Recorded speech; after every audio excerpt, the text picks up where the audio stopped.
السلام علیکم۔ جیسا کہ آپ لوگوں نے جو ہے نا تھمبنیل پہ دیکھ لیا ہوگا،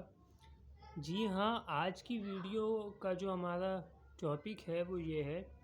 کہ کیا ایک ہی وقت میں دو بہنوں سے نکاح کرنا جائز ہے یا نہیں، اور اس کے جو ہے وہ جو احکامات ہیں وہ کیا ہیں، اس کی جو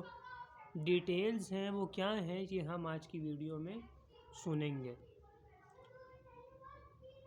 تو سب سے پہلے یہ جو ہے وہ یاد رکھیے گا کہ قرآن مجید فرقان حمید میں جہاں ایسے رشتوں کا بیان ہوا ہے نا کہ جن سے نکاح کرنا حرام ہے، تو وہیں پر یہ بھی جو ہے وہ بیان ہوا ہے کہ وَأَن تَجْمَعُوا بَيْنَ الْأُخْتَيْنِ، کہ تمہارے لیے یہ بھی حرام ہے کہ تم جو ہے وہ جمع کرو دو بہنوں کو، یعنی ایک ہی وقت میں دو بہنوں سے نکاح یہ جائز نہیں ہے، حرام ہے، جائز نہیں ہے۔ ہاں، ایسا پاسبل ہے کہ کسی خاتون سے ہمارا جو ہے وہ نکاح ہوا تھا، یعنی ہماری جو ہے وہ زوجہ ہے، اب اس کا انتقال اگر ہو گیا یا خدا نخواستہ اس کو جو ہے نا طلاق جو ہے وہ دے دی، اب جو دوسری اس کی جو بہن ہے، یعنی جو پہلے ہماری جو ہے نا وہ جو ہے سالی تھی، اس سے بعد میں تو نکاح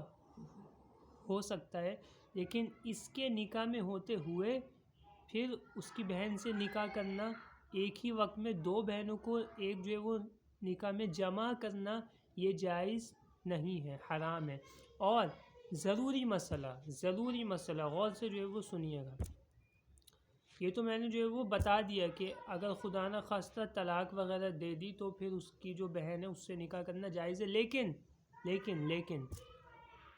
جب تک اس کی یعنی جو ہماری یہ جو بیوی جو تھی نا، جس کی بہن سے اب ہم نے نکاح جو ہے وہ کرنا ہے، جب تک اس کی عدت جو ہے وہ جاری ہے تو دوران عدت بھی اس کی بہن سے نکاح نہیں ہو سکتا، جائز نہیں ہے۔ جب اس کی عدت جو ہے وہ کمپلیٹ ہو جائے گی، اس کے بعد جو ہے وہ جائز ہے کہ پھر آپ اس کی بہن سے نکاح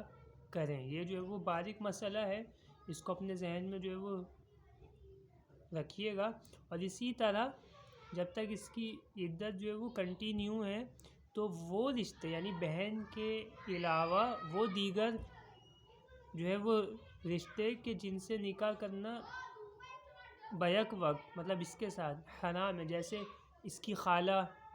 اس کی جو ہے وہ اس کی جو ہے نا پھپھو، تو ان سے بھی جب تک یہ آپ کے جو ہے وہ نکاح میں ہیں، اس کی خالہ سے، اس کی جو ہے وہ پھپھو سے اس وقت نکاح کرنا حرام ہے۔ تو یہی چیز وہاں بھی ہے کہ جب تک یہ اس کی مطلب عدت جو ہے وہ کنٹینیو ہے تو دوران عدت بھی نہ اس کی بہن سے نکاح جو ہے وہ ہو سکتا ہے، نہ اس کی خالہ سے، نہ اس کی پھپھو سے۔ تو یہ مسائل اپنے ذہن میں لازمی طور پہ جو ہے وہ رکھیے گا۔ شاید آپ لوگوں کے مائنڈ میں ہو کہ بھائی یار ایسا کہاں ہوتا ہے،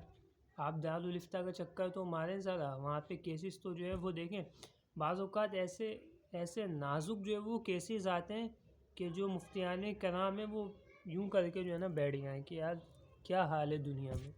تو اس لیے یہ جو مسائل ہیں یہ بنیادی مسائل ہیں، میں نے آپ کو بتایا نا قرآن میں جو ہے نا بیان ہے اس کا، تو قرآن میں ایسی تو نہیں جو ہے وہ بیان ہوگا نا کسی نہ یعنی کسی بھی جو ہے نا چیز کا، تو اس کو ان مسائل کو جو ہے وہ سیکھیے اور اپنے ذہن میں ہمیشہ جو ہے وہ اس کو قائم بھی جو ہے وہ رکھیے اور دوسروں کو بھی بتائیے۔ اللہ پاک عمل کی توفیق عطا فرمائے۔